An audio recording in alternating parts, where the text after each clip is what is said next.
Ang kwentong ito ay hango sa totoong buhay. Karanasan ito ni Ignacio. Taong 1988, Laak, Davao de Oro.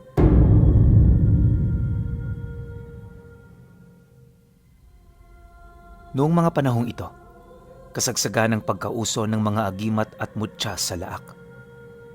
Sa kanilang lugar noon, maraming tao ang nagtatangan ng ganoong uri ng karga.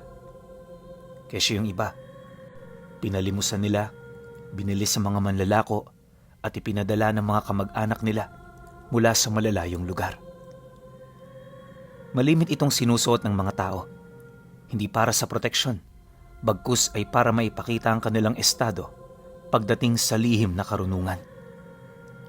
Mga taong nagdudunong-dunungan na animoy alam na ang lahat.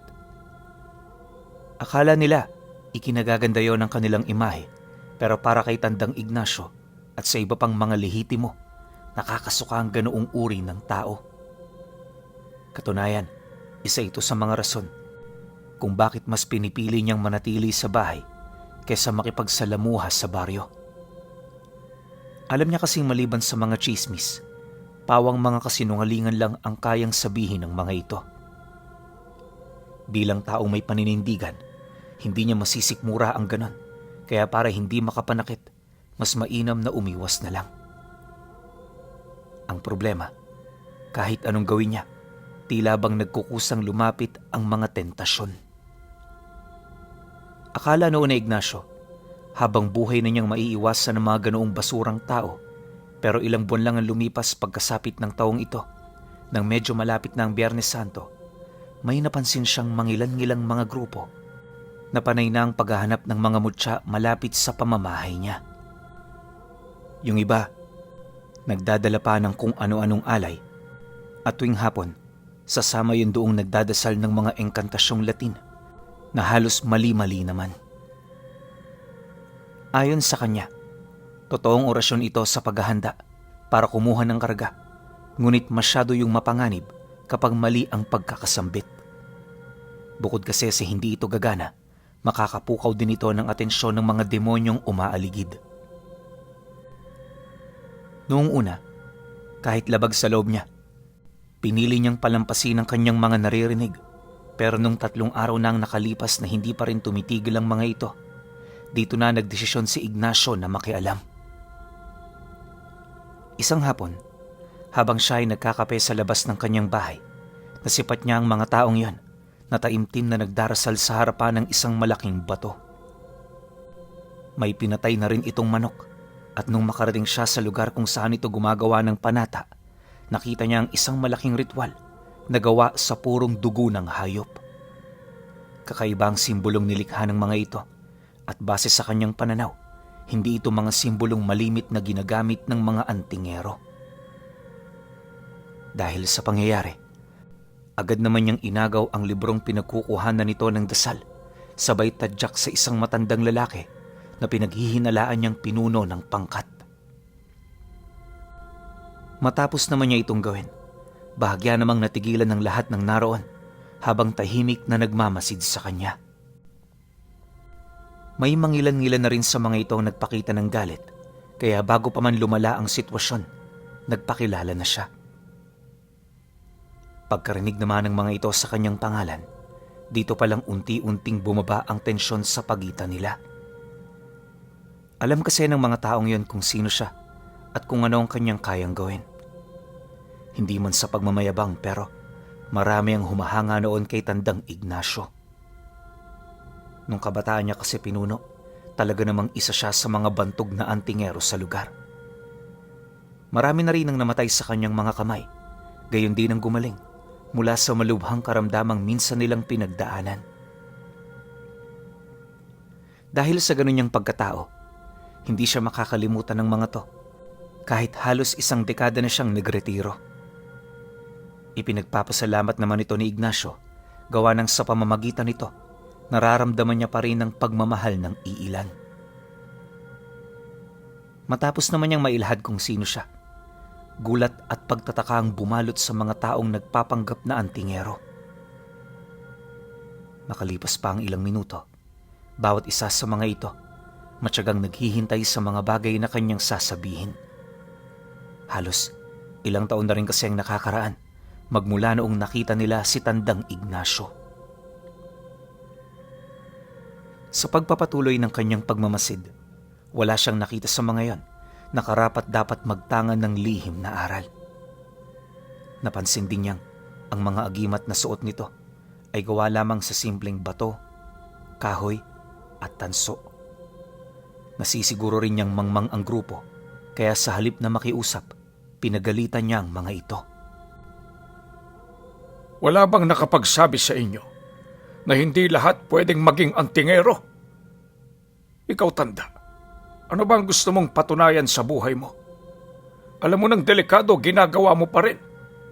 Imbis na atupagin mo ang pamilya mo, heto ka sa bundok, nagsasayang ng oras sa mga bagay na pwede nyo pang ikapahamak. Pasensya ka na, pero kahit matanda ka, papagalitan pa rin kita. Nang marinig naman ng grupo ang kanyang sinabi, di naman ito mapigilang magalit sa kanya. Pakiramdam kasi ng mga ito, nagmamarunong lang siya.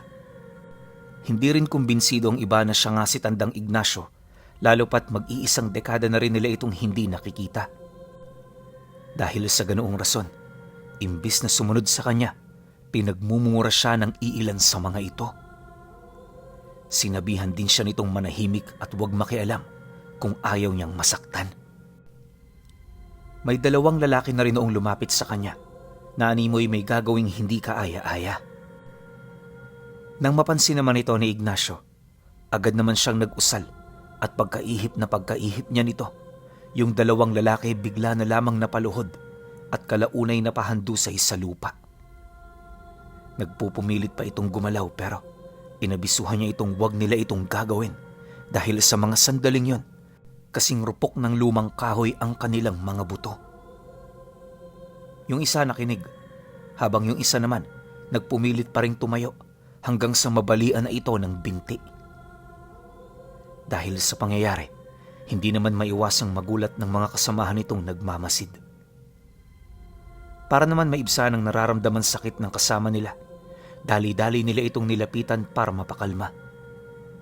Yung matanda namang namumuno, nagsimula na ring magsalita upang malaman ang kanyang intensyon. Manoy Ignacio, wala naman siguro kaming ginagawa na nakakaperwisyo sa inyo. Tsaka katulad mo lang din kami na may mga sariling pangarap na gustong makamit. Ayaw mo nun? Marami tayong antingero dito sa baryo. Kung may kalaban, madali lang natin silang malilipol. Kagaya nga ng sinabi ko, hindi para sa lahat ang larangang ito. Mas mainam na umuwi na kayo at tupagin niyo ang inyong sariling pamilya. Huwag na kayo ritong babalik, lalo na sa panahon ng Semana Santa. Binabalaan ko kayo, mas maraming mga demonyong hindi nakikita ng mga ordinaryo niyong mata. Pagkasambit naman ni Ignacio ng mga kataga, agad naman niyang nilapitan ng lalaki para tulungan. Isang hawak lang din niya rito, lahat ng sakit na nararamdaman nito, bigla na lang nawala. Nang masipat naman ito ng mga kasamahan nito, wala na rin silang nagawa kundi ang sumunod. Kalaunan, sama-sama naman yung umalis nang walang kahit na anong dalang gamit. Nangako rin yun sa kanyang hindi na babalik, pagpapakita ng respeto sa kanya. Matapos naman niyang marinig ang sinabi ng matanda, hindi na siya umimik. Imbis din na magsalita, sinabayan na lamang niya ang mga ito papalabas ng kanyang lupain. Bago rin sila magkahiwa-hiwalay, mariin niya itong inabisuhan na kung maaari, isikreto lang ng mga ito ang tungkol sa nangyari sa kanila. Nang marinig naman yun ng grupo, tumangulang naman ang mga ito habang mabilis na naglalakad papalayo. Sa pagkawala naman ng mga taong yon, hindi naman siya umasang hindi kakalat sa baryo ang tungkol sa kanyang ginawa. Hindi naman ito malaking problema, lalo pat kilala naman siya ng karamihan. Ang kaso lang, ilang araw ang lumipas pagkatapos ng kanilang engkwentro, May napansin siyang isang kakaibang presensya na nagmumula sa tipak ng bato kung saan isinagawa ng mga taong yon ang kanilang ritual. Hindi niya mawari kung ano ito pero kitang-kita niya na naglalabas ito ng isang napakabigat na presensya. Nga pala Pinuno, bago natin ituloy ang kwento, gusto ko lang na magkaroon kayo ng ideya tungkol kay Tandang Ignacio. Baka kasi matapos na to nang wala kayong gaanong ideya ukol sa kanya. Likas na isang dibino si Tandang Ignacio. Hindi siya nag-aral ng karunungan dahil mula noong siya ay isinilang, nakatadhana na siyang maging ganon. Di man ako sigurado kung maniniwala kayo pero ayon sa kanya, isang anghel ang nagturo sa kanya sa lahat ng abilidad na nalalaman niya. Dahil dito, hindi na siya obligadong magtangan ng kung ano-ano.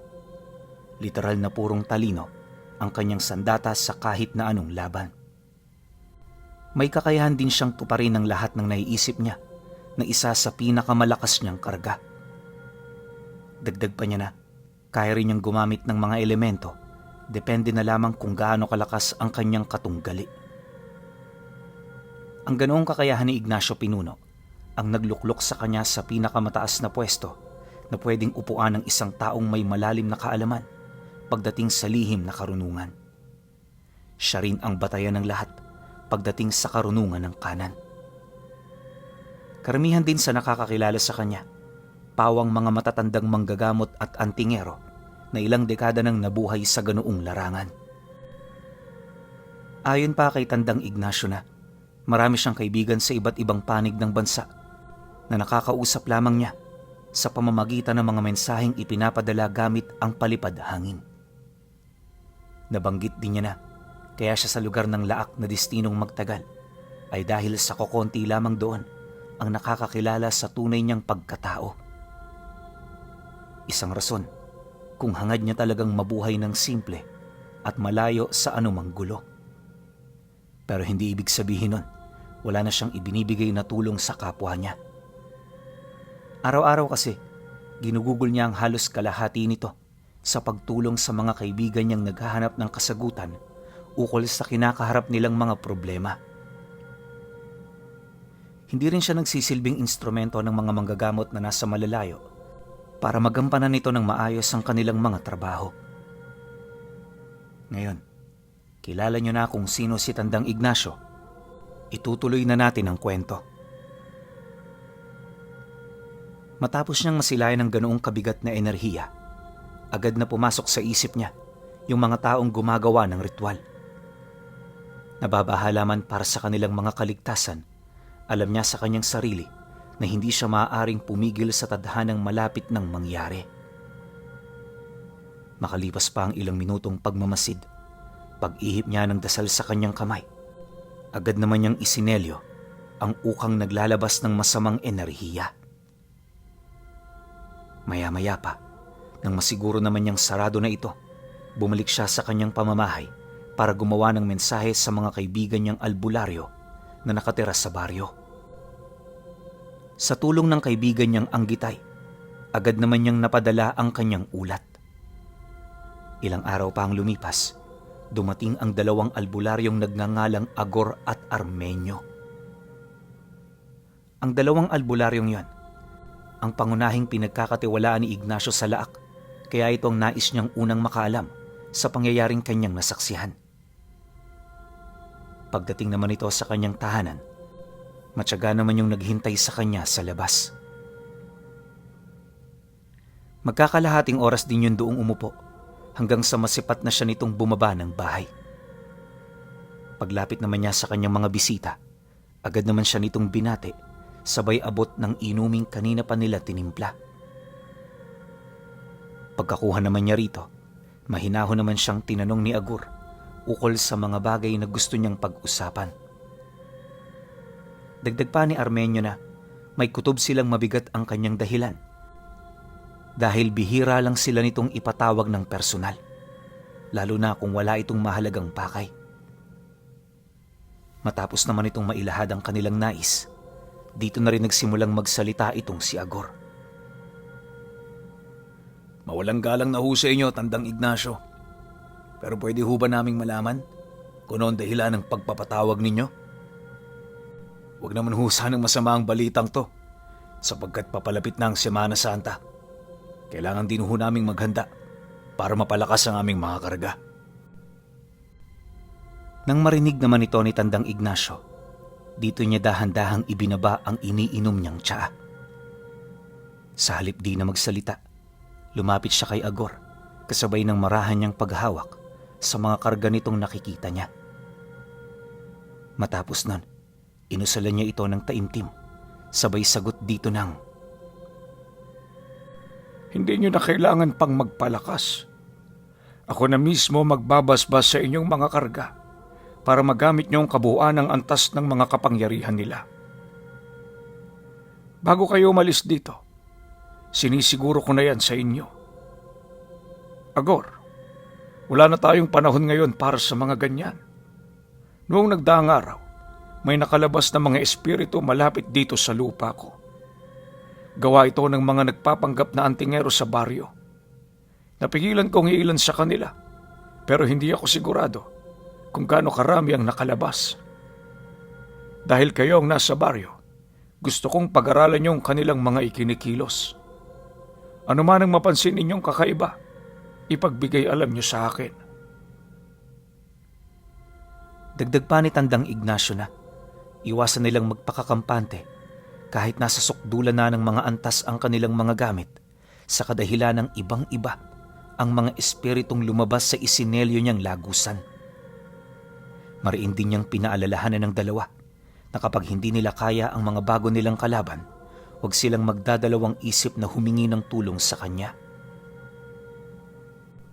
Nang marinig naman ito ni Armenio, di naman ito maiwasang mapangiti na parabang isang biro ang kanyang narinig. Sa halip na tingnan nito bilang mga banta, binaliwala niya ang lahat ng sinabi ng Dibino sa kanila. Pagmamayabang pa nito na, Tandang Ignacio, hindi na ho siguro namin kakailanganin ng tulong ninyo. Puro mga kombate ang hawak kong mutya. At ngayon tuluyan nyo ng ginising ang sukdulan ng aking lakas. Masasabi kong wala na sa aking makakapantay pagdating sa pisikal at espiritual na kombate. Mukhang nagkamali ata ng nilabas ang lagusan ng mga demonyong yun. Dahil sa sinabi nito, hindi naman yun pinansin ni Ignacio. Basta ang ginawa niya, di siya nagkulang sa paalala sa dalawa. Matapos naman ang kanilang pag-uusap, agad naman itong umalis, bit-bit ang bago nilang misyon. Sa unang araw ng paghahanap, naging madalas pa ang pakikipag-usap nito sa kanya. Ang kaso lang, habang tumatagal, tila bang dumadalang na ito. May mga pagkakataon ding sa isang buong araw, wala talaga itong paramdam. Akala noon ni Ignacio, abala lang ang mga ito pero lingid sa kanyang kaalaman, inuunti-unti na pala ito ng mga demonyo. Nagsimula na rin siyang magduda sa dalawa nung hindi na makapasok ang kaibigan niyang Anggitay sa mga lugar na nasa ilalim ng proteksyon nito. Unti-unti na rin nag-iba ang presensya ng baryo hanggang sa maalarma na rin itong si Tandang Ignacio. Bagaman ayaw niyang pumunta sa mga matataong lugar, alang-alang kay Agor at Armenio, napilitan siyang gawin ito.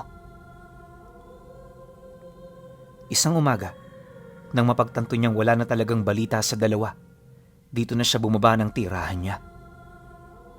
Pagdating niya noon sa bukana ng baryo, nakita niya ang iilan sa mga magsasakang nag-aaway-away. May mga kalabaw na ring nakahandusay malapit sa kalsada na may malalaking hiwa sa likod nila. Sa kakarinig niya noon sa mga pag-uusap, nalaman niyang nagkaroon ng hindi pagkakaunawaan ng dalawang panig. Para naman mapatigil ang mga ito, taimtim niyang ipinagdasal ang mga kaluluwa ng mga individual na sangkot. Matapos nun, inilapat niya sa mga balikat nito ang kanyang presensya hanggang sa nagkaroon na ito ng pagmamahal at pagpapatawad sa kapwa. Nang may saayos naman niya ang gusot, ipinagpatuloy niya ang kanyang paglalakad patungo sa bahay ng dalawa niyang kaibigan. Pagdating naman niya sa lugar kung saan ito nakatira, tumambad sa kanyang napakaruming bakuran. Nung masipat ito ni Ignacio, agad naman siyang nagtaka. Gawa ng si Agor at Armenio, kilala niyang napakasinop sa pinagtitirhan ng mga ito. Dala naman ang kanyang kuryosidad, dahan-dahan naman siyang pumasok, hanggang sa bigla naman niyang napansin ang pagpapakita sa kanya ng kaibigan niyang Anggitay. Inabisuhan siya nitong nababalot ng sumpa ang lugar, kaya kinakailangan niyang magdoble ingat.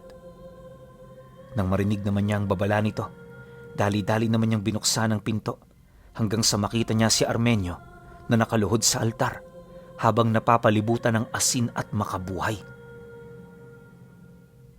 Nang masipat naman niya yon ng malapitan, nakita niyang isa na itong malamig na bangkay. Kung hindi siya nagkakamali, ilang araw na ang nakalipas magmula noong pumanaw ito. Kapansin-pansin din ng mga nalaso nitong mutya at agimat na parabang may nakalaban itong isang makapangyarihang nilalang na nasa panig ng kaliwa. Dahil sa pangyayaring yon, abot langit naman ang paghihinagpis niya buhat sa mga nangyari. Nakakaawa man ang kinahantungan ng buhay nito. Alam niyang hanggang huli, sinubukan itong lumaban. Ilang minuto pa ang lumipas, minabuti naman niyang pagpahingahina ang labi ng kaibigan niya. Bago rin niya ito dalhin sa pinakamalapit na burol, inalaya niya muna ito ng dasal upang makatawid ng matiwasay ang naliligaw nitong kaluluwa. Pagkatapos, inilibing niya ito ng may buong pagdadalamhati. Labis mang nasaktan si Ignacio sa kanyang mga nadatnan. Alam niyang parte ito ng kanilang trabaho. Pagpatak naman ng 4:00, nadatnan niya si Agor na nakahimlay sa loob ng silid nito. Hirap na rin yun sa kanyang sitwasyon at base sa estado nito, ilang araw na lamang ang itatagal nito sa mundo. Dala naman ang kanyang pag-aalala, agad naman siyang kumuha ng gamot para ito'y tulungan. Sa tulong ng kanyang mga banal na engkantasyon, madali nilang nabawi ang nawala nitong lakas. Nung mailigtas na niya ang buhay nito, dito niya nalaman ang totoong nangyari. Ayon kay Agor, kaya lang naman siya nakaligtas sa mga nilalang ay dahil sa mga pangontra niyang inilagay sa loob ng kanyang silid. Nung gabing umatake ang mga ito, hindi agad yun nakapasok, kaya nakonsagrahan at nabakuran niya ang kanyang kaluluwa. 4 na gabi ring nagpabalik-balik ang mga nilalang, dahilan para hindi na niya magawa pang malaman ang sitwasyon ng kanyang kaibigan. Dagdag pa nito na, sa estado ni Armenio, alam niyang hindi ito nakaligtas sa ganoong kalakas na pag-atake.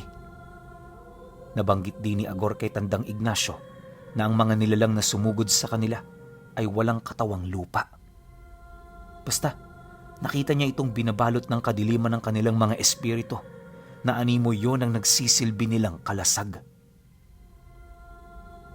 Dagdag pa nito na hindi tinatabla ng kahit na anong usalang mga nilalang at kapag malapatan ka nito ng kanilang mga espiritu, tsak na ang iyong panghihina. Dagdag pa ni Agor na kapag malapit na ang mga nilalang na yon, nagpapakawala ito ng isang huni na may hahalin tulad mo sa sigaw ng isang nagdadalamhating babae. Wala ring kapasidad ang mga taong nasa paligid nila na makarinig nito, na parabang meron itong ikinalat na malakas na sabulag sa baryo. Mariin din itong inilahad na ang mga espiritong nakalaban nila sa loob ng 1 linggo ay kumukuha ng lakas sa 7 bulaang antingero. Bawat antingerong yon nanggaling sa lupain ni Tandang Ignacio. Malakas din ang kutob ni Agor. Nakabilang ito sa grupo na tinutukoy niyang gumawa roon ng ritual. Matapos naman niyang marinig ang sinabi nito, agad naman niya itong inabisuhan na magpahinga. Ilang minuto pa ang lumipas, nang masiguro naman niyang ligtas na ito, dahan-dahan naman siyang umikot ng bahay para alisin ang bakas ng mga salot sa paligid. Pagtungtong naman ng gabi, nilagyan niya ng puder si Agor na galing mismo sa kanya. Dito ka lang, Agor. Huwag kang mag-alala. Hanggat nasa iyo ang basbas ko, walang kahit na anong demonyong makakalapit sa iyo. Babalik ako bago pumutok ang bukang liwayway. Magpahinga ka ng maayos. Sige na, Agor. Mauna na ako. Nang marinig naman ni Agor ang kanyang sinabi, wala naman itong naramdamang kahit ano. Kampante lang itong sumunod sa kanyang sinabi na para bang napakalaki ng tiwala nito sa kanya. Ayon kay Tandang Ignacio, pangkaraniwan lang naman ito dahil na rin siguro sa mga nalalaman nito ukol sa kanya. Paglabas naman niya ng bahay, direkta naman niyang hinanap ang mga nilalang. Habang binabagtas niya ang daan, napag-isip-isip niyang maaaring sa iisang pugad lang ito naninirahan. Tipikal kasi itong ginagawa ng mga demonyo, lalo pat kung magkakapatid lang din naman ang mga ito.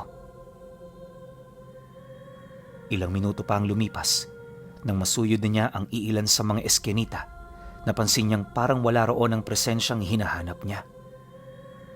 Inaasahan naman niya ito, lalo pat kanina niya pa nararamdaman ang sabog-sabog nitong enerhiya. Maaaring ginawa ito ng mga demonyo upang mahirapan ng mga antingerong matuntun sila. Akala ng mga ito ganun lang yun kadali, pero lingid sa kanilang kaalaman, nasa mataas na kalibre ang taglay na karunungan ni Tandang Ignacio. Hindi naglaon, nang mapagtanto niyang wala ito sa sentro, agad naman niyang tinahak ang daan patungo sa pinakadulong bahagi ng baryo hanggang sa makita na niya ang isang parte ng kakahuyan na napapalibutan ng presensyang pamilyar sa kanya. Pagpasok niya sa bukana, agad namang tumambad sa kanya ang sandamukal na mga gabunan.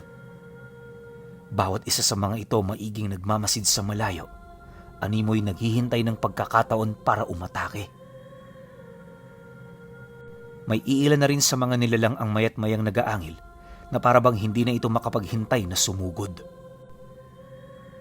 Maya-maya pa, nang medyo makalayo na siya sa bukana nito, dito na siya sabay-sabay na pinagtulungan ng mga aswang. Nang mapansin naman ito ni Tandang Ignacio, napangisi lang naman siya habang nagsasambit ng mga buhay na salita. Matapos niya itong gawin, ikinumpas niya ang kanyang kanang kamay at sa isang iglap, lahat ng hanging sumisimoy sa paligid naging mga sandata niya. Ang mga gabunang hindi nakatunog dito, agad namang nalusaw sa puntong bago pa man sila bumagsak sa lupa, naglaho na sila na parang mga alikabok. Matapos naman yung maipamalas ni Tandang Ignacio, dito niya na narinig ang atungal ng mga demonyong naghahari sa lugar. Kahit malayo pa ang mga ito, hindi niya maipagkakailang nasa 5 ang mga pangunahing puwersa na nararamdaman niya. Ilang segundo pa ang lumipas, bahagya namang binalot ng katahimikan ng buong paligid. Ang mga gabuna namang kanina lang nakikipaglaban sa kanya, napilitan na ring umatras na animoy merong paparating na kinakatakutan nila. Matapos naman itong mapansin ni Tandang Ignacio, napaupo lang naman siya sa malaking tipak ng puno, matyagang hinihintay ang kanyang mga bisita. Hindi nagtagal, isa-isa na namang lumagpak ang mga ito sa lupa at dito na tumambad sa kanya ang wangis ng 5 prinsipe ng impyerno. Pagsilay naman niya sa mga ito, agad naman niyang naunawaan kung papaano natalo nito ang 2 niyang kaibigan. Paglalarawan naman ni Tandang Ignacio sa mga ito, may hahalin tulad mo ito sa mga mandarigmang nakasuot ng kalasag, mula ulo hanggang paa. Yun nga lang, imbis na bakal ang ginagamit nila, anino ang nakabalot sa kanilang mga katawan. Nagtatangan din ito ng mga sibat at espada na pinagkukulungan naman ng mga kaluluwang natalo nila. Matapos naman niya itong masilayan, dali-dali naman siyang napatayo. Walang sabi-sabi, agad siyang nagsambit ng mga engkantasyon para gamitin ang iilan sa malalakas niyang abilidad. Sabay-sabay na rin niya noong tinawag ang mga elemento, kalakip ng paghingi niya ng gabay sa 3 anghel na nagbibigay ng karunungan sa kanya. Nang marinig naman ng mga anghel na nasa kaitaas-taasan ng kanyang daing, para itong kidlat na bumulusok sa lupa. Sa isang iglap, binalot ng matinding liwanag ang paligid dahilan para pansamantalang mabulag ang 5 prinsipe. Bago pa man makakilos ang mga ito, tumarak na sa kanilang mga katawan ang mga tangang banal na espada ng 3 gabay ni Tandang Ignacio. Paghugot naman ng mga anghel ng kanilang sandata mula sa katawan ng mga demonyo, dali-dali naman itong nilamon ng lupa hanggang sa tuluyan na itong maglaho. Matapos nun, tumama sa kinatatayuan ng mga ito ang isang purong liwanag na siya namang nagbalik sa kanila sa lugar kung saan sila nakatira. Sa pagbalik ng katahimikan sa paligid, agad naman niyang ipinagpatuloy ang kanyang paglalakad hanggang sa marating na niya ang lugar kung saan naroon ang 5 bulaang antingero. Kabilang sa mga ito, yung matandang naging pasimuno sa paggawa ng ritual malapit sa kanyang lugar. Kasama rin ito yung 2 lalaki na nagtangkang sumapak sa kanya. Dahil sa pagkamatay ng mga gabay nito, hindi niya maipagkakailang matindi nitong panghihina. Imbis na pag-aksehan niya pa ito ng oras, nagpasya siyang hayaan na lamang itong mamatay ng payapa. Pagtalikod naman niya sa mga ito, sinubukan pa ng mga taong iyon na humingi ng tulong sa kanya. Ngunit dahil sa mga nangyari, hindi niya na ito pinagbigyan. Itinuring kayong kalaban ng langit. Patawad. Wala na akong magagawa para mailigtas pa ang inyong mga kaluluwa. Matapos naman niyang masambit ang mga kataga, umalis siya ng tahimik na hindi alintana ang dami ng gabunan na nagmamasid sa mga kakahuyan. Nang marating naman niya ang bahay ni Agor, inabisuhan niya itong maghanda dahil sa nakapagpasya na siyang aampunin niya ito. Lubos naman yung ikinatuwa ng antingero, kaya ora mismo sumunod ito sa kanya. Magmula noon pinuno, magkasama na silang nanirahan sa bundok. Si Agor ang nagsilbi niyang kanang kamay para may ipaabot sa mga taong kanyang tulong. Hanggang sa pagtanda nila, nanatili itong tapat na alagad ng dibinong ginagabayan ng 3 anghel.